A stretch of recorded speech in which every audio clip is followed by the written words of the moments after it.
You ever start something, you're so excited, and then somewhere along the way, you just lose steam? Yeah, we've all been there.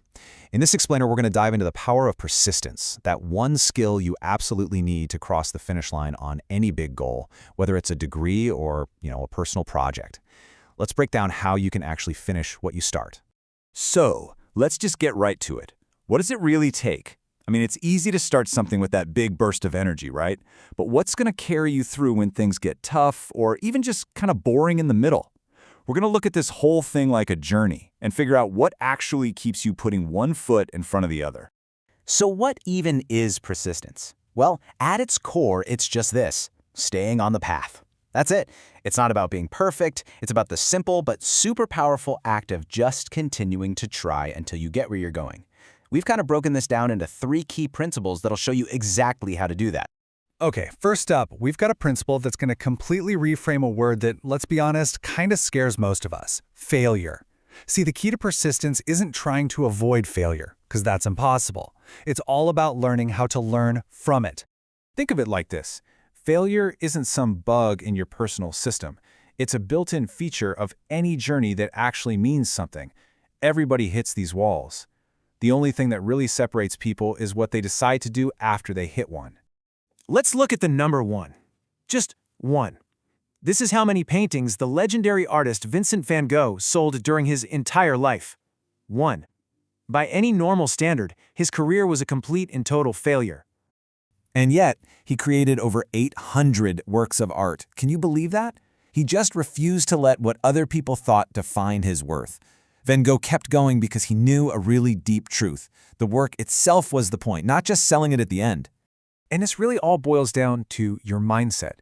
If you have a fixed mindset, failure feels like a final judgment, a dead end. But if you can cultivate a growth mindset, failure is just data.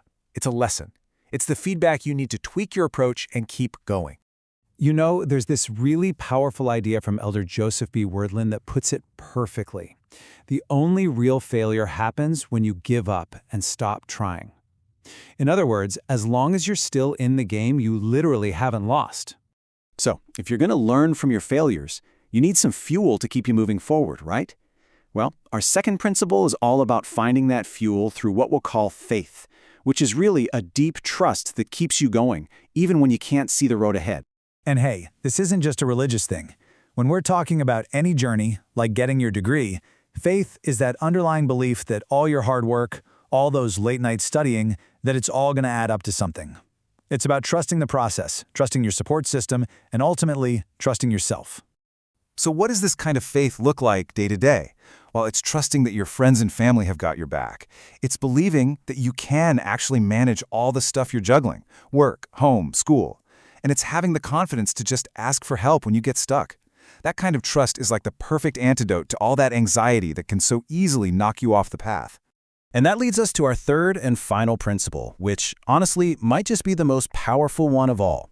It's not enough to just tough it out on the journey. You have to learn how to actually find joy in it. This is captured in this really profound idea from President Russell M. Nelson. Men are that they might have joy. Whoa, this just flips the whole script. It's saying that joy isn't some reward waiting for you at the finish line. The whole point is to find it right now, right in the middle of the struggle. This is so important for persistence. Think about it. If happiness is always some future thing, then the present just becomes this miserable grind, and who can keep that up for long? But if you can find joy in the process, in the little wins, that moment you finally understand a tough concept, that joy becomes the very fuel that keeps you going. But how do you find joy when things are just genuinely hard? There's this beautiful metaphor from Elder Dieter F. Uchtdorf that shows us a way. It asks us to consciously put down the bottle of bitterness, all the stuff that's going wrong, and instead pick up the goblet of gratitude for what's going right. That simple shift in focus, that's the key to finding peace, even when the journey is tough. Okay, so we've covered the 3 big principles of persistence. Now let's pull it all together and talk about what your journey looks like moving forward from right now. So here it is, your personal toolkit for persistence. First, start seeing failure as a lesson, not as a final grade. Second, fuel your journey with faith in the process and in yourself. And third, find joy right now by looking for things to be grateful for. These 3 tools, they all work together to keep you on the path.